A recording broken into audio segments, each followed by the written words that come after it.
I'm sticking with the view that it's going to go away pretty quickly, and we've seen the peak.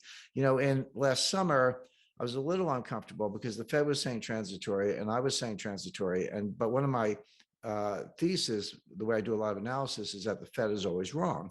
So I was very uncomfortable being on the same side as the Fed, because like, oh, maybe I'm missing something if they agree with me.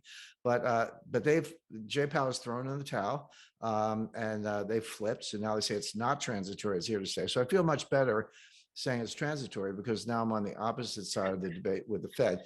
Although I will say what Powell did was highly political. He got renominated by President Biden. Okay, that means you have hearings. That means you're in front of the Senate, and you're going to get grilled on inflation. So he had to get. He's doing the best he can. They said they're going to accelerate the taper. Yes, that implies that they're going to accelerate the liftoff, meaning the first interest rate hike sometime in late 2022. The market. At least the futures market, Fed fund futures market seems to agree. So he's sort of positioned himself for the political grilling, but I don't think he's analytically right. I think we're now, it did last a little longer than I expected, mostly because of gasoline and autos, but you know, they're real things. You got to buy them. But now I expect the inflation to come down very quickly. Okay, well, this will bring a lot of Christmas cheer to the folks out there, Jim, because I get, you know, emails every day from people, Americans, Canadians, they're just drowning in the prices. They're struggling. So the worst is behind us. Yes, and hey, I use gasoline in my car, so I go to the pump. It used to be $50 to fill up the car. Now it's $70. So I get it. I'm not immune to any of this, and I understand what's going on, and it is hard on people. So I completely understand that. But there are recursive functions, or what people call feedback loops, where your series is called the tipping point. So we're into physics. So let's. Recursive functions when we have an equation and the output becomes the input of the next iteration, and you run the equation again and graph it and see where it goes. And it can go crazy places. So rising prices, here's what you have to ask yourself. Why are they going up? Okay. And is it sustainable? Is this something that's going to continue?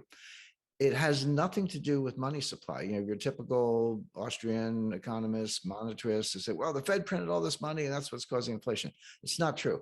The Fed has printed the money. That part's true. You can just, that's public data. They printed $5 or $6 trillion of base money, but they print it by buying bonds from the banks that, they pay for bonds with money that comes out of thin air. They get the bonds, put them on the balance sheet, and the banks get the money.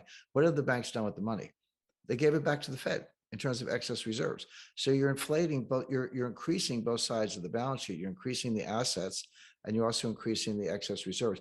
But the money didn't go anywhere. That money did not get out into the real economy. For that, you have to look at M2, or M1, you have to look at what the banks are doing. Are they making loans? Are people borrowing money? Are the bank balance sheets blowing up? And the answer is no.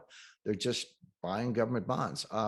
And so, they can make money doing that as long as the Fed holds down the Fed funds rate or by extension, the repo rate. So the money's not going anywhere. That's not what's causing the inflation that we see. It is caused by really, really bad energy policies by the Biden administration. You shut down fracking, or you handicap fracking, you shut down new leases for oil and natural gas exploration on federal lands. You close the Keystone XL pipeline.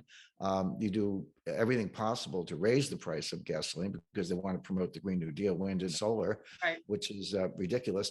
So it's not surprising we have higher energy prices, and Putin's not dumb. He sees what's going on in the U.S. He goes, hey, you're shutting down energy production. Well, I'm going to shut it down a little bit too, just to raise the price because I'm making more money. So that explains that. That's not a monetary phenomenon. That's not because the Fed's printing money, which they are. It's because Biden has completely messed up the energy supply chain.